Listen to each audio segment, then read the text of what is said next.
Hi guys, it's Rob from Royal Balls. I've got an update on the terrarium girl for you guys. I haven't talked about her for months now, and in actual fact I haven't really seen her very much for months. She's been living completely in this underground portion and only coming out for very short periods and when I'm in the room and there is food in the offing. She does come out and set up an ambush. So I pulled her out. I had a tear down of the terrarium and I had a rethink about what we can do in terms of the experiment. So here's an update on the terrarium.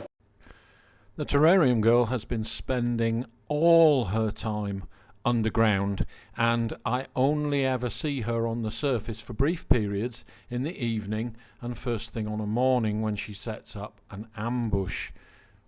Not only has she been staying underground, she's been hiding away in this tiny little hide that I placed in there. And I started to worry that her absence on the surface was because she's getting so large that she's actually having trouble getting down the tubes. And so I decided to shift things up a little bit in terms of this terrarium experiment.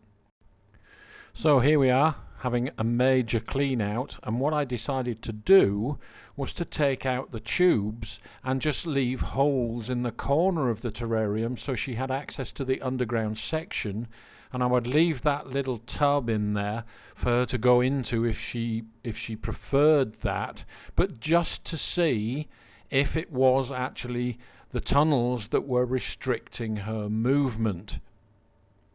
Now, you can see that she is not shy and fearful here. She is moving around. And now look at that in the tubes. You can see that despite the fact that she's got quite big, she has no trouble at all getting through those tubes. And in fact, she can lock herself into the tubes by using the radius of the curves against her body, and it's impossible to shift her. Unless she wants to come out of the tunnel by herself, you cannot pull her out. It's actually very secure, and I'd noticed that in her feeding routine she would leave her lower part of the body inside the tunnel, and if she felt threatened she would retract back into the tunnel like lightning.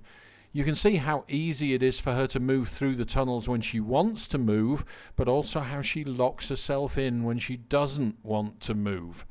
This is important because, as we will see, when I removed the tunnels and gave her access to an underground system without tunnels, in fact, she did use the underground system, but she retreated back into the tub with the very small hide.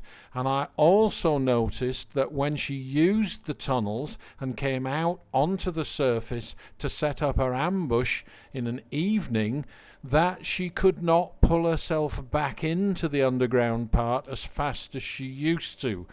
It appeared to me that she actually preferred the tunnels to just an open space. She used those tunnels very effectively to ambush prey and to keep herself safe and secure, and she could reverse back up those tunnels like lightning. And you will see that having taken the tunnels out of the terrarium, she actually still used the underground tub. She set up an ambush in exactly the same position. Her diurnal routine was exactly the same. Mornings and evenings she would set up an ambush, and she had no trouble at all adapting to the new situation. But I did get the impression that she preferred the security of the tunnels to the open space that I'd given her. Alright guys, so the next step in this experiment is to totally remove the underground section. I've put in an additional hide at the back, but otherwise the setup is exactly the same as it was before, just without the underground section. She's been spending an incredible amount of time underground, hardly ever comes out, except mornings and evenings when she sets up her ambush position and expects to be fed. So she's maintaining a diurnal cycle without lights. The only light that comes in is the light that filters through the blacked out windows here in the snake room. She has no UVB, because having experimented with it, she showed aversion and immediately retreated underground, never to be seen again. So I took out the lights, and of course she's still perfectly healthy. And again, UVB is one of those things that, how do you measure the benefits of UVB to a snake that doesn't get sick when it doesn't get UVB? There are enough scientific papers on ball pythons specifically. Not every snake, I hasten to add, not every snake and not every reptile, but ball pythons seem to gain no benefit from UVB. Calcium levels in the blood are not affected by exposure to UVB. There are enough experiments showing that that is the case, which is exactly what you would expect from a nocturnal animal that eats whole skeletal rats with plenty of calcium in the diet.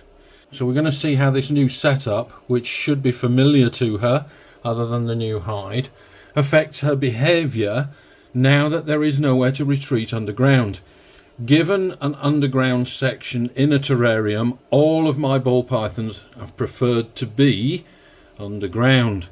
So let's just see what her response is now that there is no underground section and she is accustomed to being able to get underground. I'm expecting that this terrarium setup might not be exactly to her liking, but let's have a look. So here she is. As you can see, she has got quite big. So let's put her back in the terrarium here with no underground section, and I'll put her down on the hide at the front, and there she goes, and she's immediately going to the back corners looking for the entrance to the underground tunnels, which are no longer there. There she is exploring the other corner, and she's even poking at the corner there where the entrance to the underground section used to be. So let's leave her to it and see how she actually gets on here. As usual, after a major clean out, she was unsettled for 2 to 3 hours, and I wouldn't say this behaviour is exploring her new surroundings. This behaviour is insecurity, and she is simply looking for somewhere to hide. It is not exploring.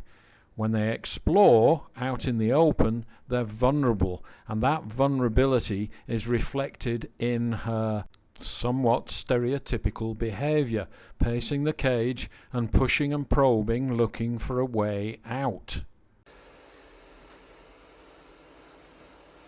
Okay, this is feeding night. There are rats in the room. And she has assumed the normal ambush position, but she's having to peek out over the top of the blanked out sides because the floor is now lower.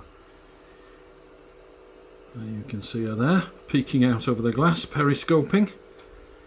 So I'm assuming there'll be no hesitation when I feed her. Exactly the same position as she was assuming with the false floor, just having to peer up a little bit higher to see what's going on, and I'm assuming that she can smell the scent coming in through the gap in the doors at the front, which is exactly where she's expecting the food to come in from. Awesome stuff. This periscope behaviour is actually quite interesting, and I've seen my snakes do this when they're free roaming. I believe that what she's doing here is actually lifting her head above ground level to get away from all the scents that are on the ground so that she can sense the scents that are in the air being carried by the wind. So rather than tracking scents on the ground, a rodent trail or any other scent trail, she lifts her head to get away from that so that she can detect what's going on in the room. She only does this when there's prey in the room. Scent is one of the main senses for a snake to develop a picture of its surroundings. Very, very sensitive. So I believe that this periscope activity is the equivalent of an area search. So she's looking to see what's in the room, if there's any prey, or if there are any threats in the vicinity. Snakes do not need to explore in the conventional sense of the word, i.e. go there and find out what's there. Snakes are constantly building a picture of their surroundings by scent, as illustrated by this telescoping behaviour. This snake is fully aware of what's going on around it and does not need to go there to find out. So she has adopted the very small hide at the front of the cage as her preferred refuge, and she has totally ignored the larger hide that you can see in the back left corner. And the reason for that is that snakes will always try to cram themselves into the smallest, most secure space that they can get into. And from that position, once they feel secure, they will start to think about other things such as food and setting up an ambush position. But it's very important to a snake to have a place where it can be totally secure, where it can feel the sides, and where there's a roof over its head so it's not exposed.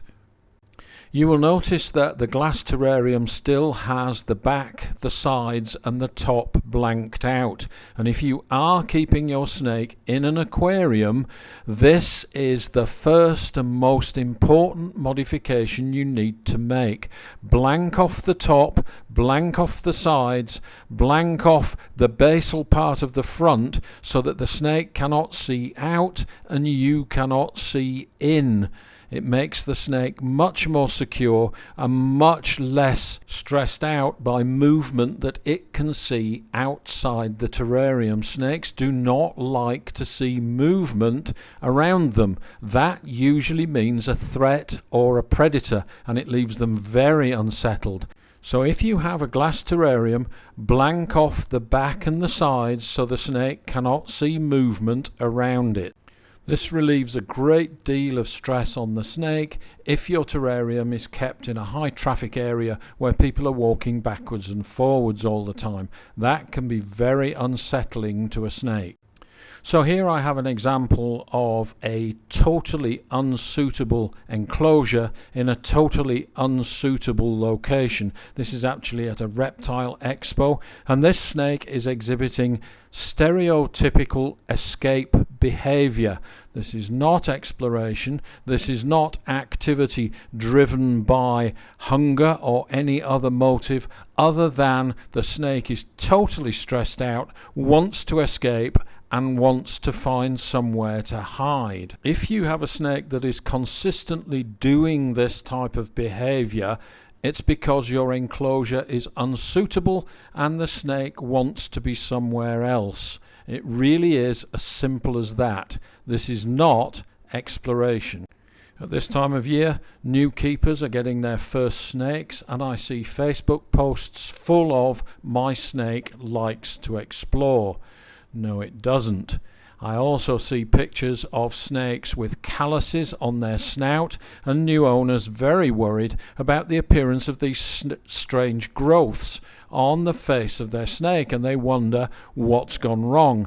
Well, those calluses come from a snake that is trying to escape its enclosure and is consistently pushing and probing against the lid of the enclosure, and it rubs a callus on its snout through consistently trying to escape because the enclosure is unsuitable.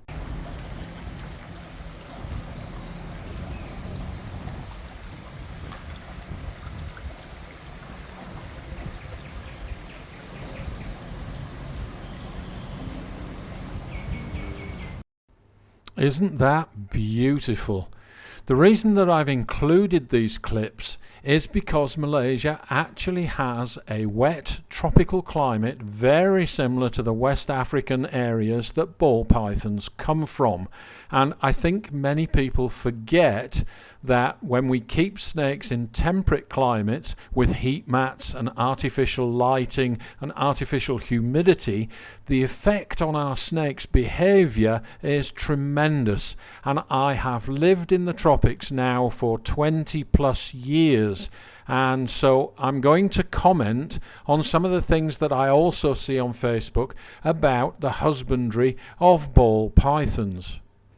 I hear it said all the time that your ball python enclosure needs to have a hot spot and a cool end. This is totally false. Nothing could be more unnatural. What a ball python needs is a constant temperature that's always to its liking, and that is exactly what the tropical environment provides. Once a snake finds a location in the shade that is the right temperature, that's where it will stay. It does not commute between a hot spot and a cool spot. It stays exactly where it is, which is why our ball pythons in West Africa are typically found underground in rodent burrows or in termite mounds. These structures are built by the original occupants with built-in air conditioning, allowing hot air to escape at the top and cool air to come in at the bottom. And once a ball python finds an area such as that, that is where it will take up residence, and it will make very short excursions for very specific reasons, such as breeding, or to take advantage of a nearby food source. It does not commute between hot spot and cool spot. It will always return to an area that has the perfect temperature. I also hear that ball pythons need UVB and like to sunbathe. That is totally false.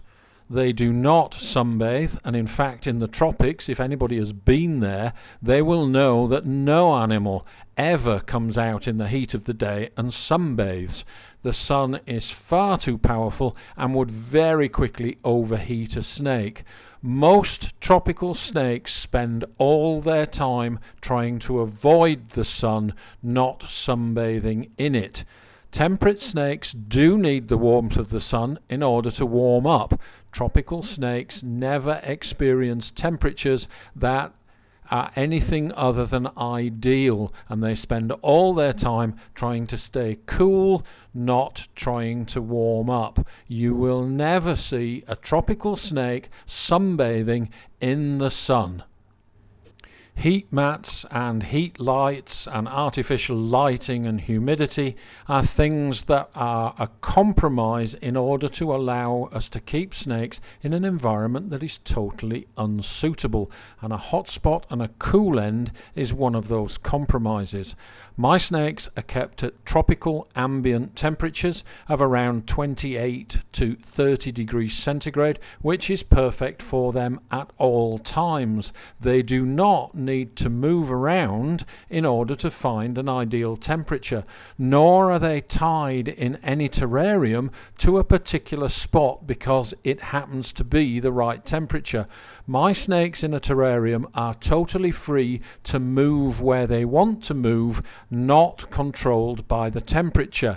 And you will find that many terrarium setups are actually influencing a snake's behavior because of the way it's set up and the heat source. If you remove that factor, your snakes behave in a totally different way. And you can see that in my snakes, in my terrarium, where they're free to move wherever they want and stay there permanently because the temperature is ideal. And you will see that my snakes prefer to be underground and not to move around a great deal. A happy snake is a snake that hides, comes out to be fed, and then goes back to hiding. They do not explore, they do not climb around the terrarium in stereotypical pacing behavior. They are completely settled. They know when it's night and they know when it's day. They know when it's feeding time, and they do keep a very strict diurnal cycle where they're active for a few hours in the evening and a few hours in the morning. And that activity could be as little as moving a few feet, sticking their heads out of the tunnel and setting up an ambush to capture passing rodents. They're not exposed, they're totally safe, and that is how a ball python would behave in the wild. So I'm going to be deliberately provocative and controversial again when it comes to the debate of terrariums versus racks for our ball pythons. I think the arguments are all totally irrelevant. Most of the arguments on terrariums hinge around the necessity for space and enrichment. And as we have seen in all of my terrarium experiments with all of the snakes could care less whether you put them in a tub or an enriched terrarium. 99% of the time they're crammed into the darkest, tightest, smallest space they can get into, and they use none of the facilities a terrarium offers. Now, if your terrarium is in a temperate climate and is set up in such a way that it has hot spots and cool spots or heat lamps, I keep my snakes in the tropics at ambient temperature, and the drivers therefore for thermoregulation are completely removed from my terrarium setups. You will see snakes in terrariums moving around based upon temperature, and this is totally artificial based on the setup of your terrarium. Given tropical ambient conditions throughout the terrarium, we have seen with my terrarium snakes that they do not move around a great deal. They have no necessity to. They are fed very regularly and have no reason to move, and usually they don't. Now, we have seen my terrarium snakes become unsettled and start doing that stereotypical wandering and poking and probing behaviour during the breeding season, when their hormonal cycles are a very strong driver for a different set of behaviour. Males are disturbed by the nearby presence of other males. It's a competitive environment and they do not like to be close to each other. Males close to each other unsettle each other because of the competitive element.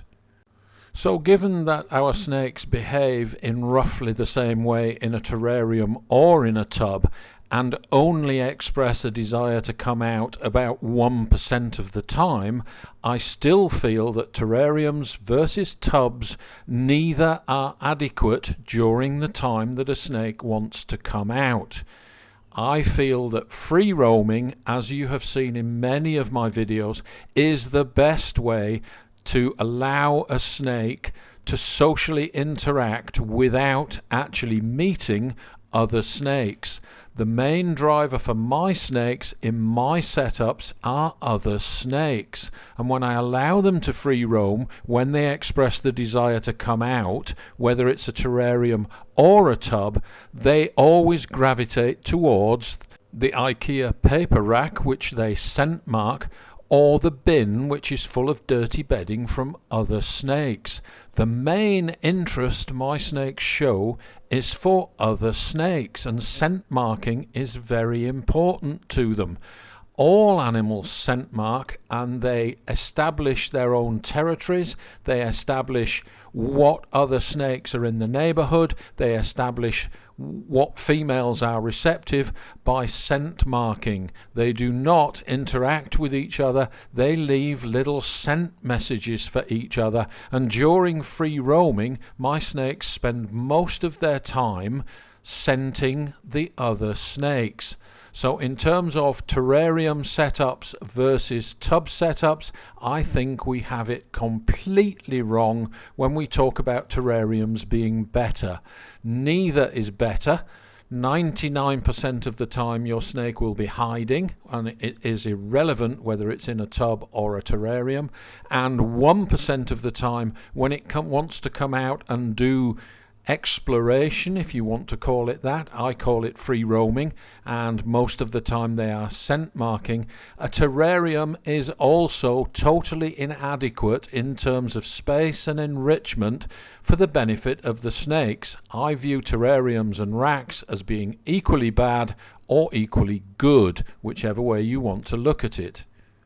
We can fulfill the requirements of our snakes to roam by allowing them to free roam, not by putting them in enriched terrariums. I think it's particularly important to allow snakes to free roam, and free roam without handling. Snakes do not like to be handled. It is not necessary to pick them up to allow them to exercise and free roam. Far better to leave them alone and let them do their own thing, as you've seen in many of my free roaming videos.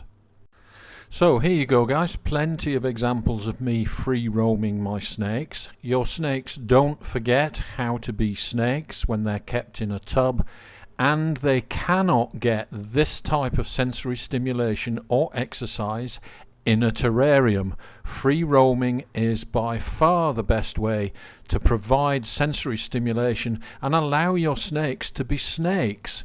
They're actually communicating with each other when they do this, gravitating towards the IKEA paper rack and leaving their own scent marks on it for other snakes to find, and gravitating towards the bin where they find the scent of other snakes to be absolutely fascinating.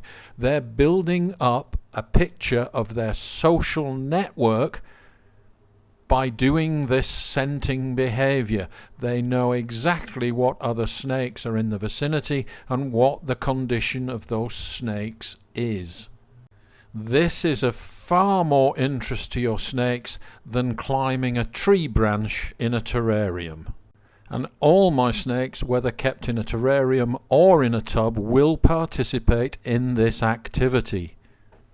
So I could have titled this video something different.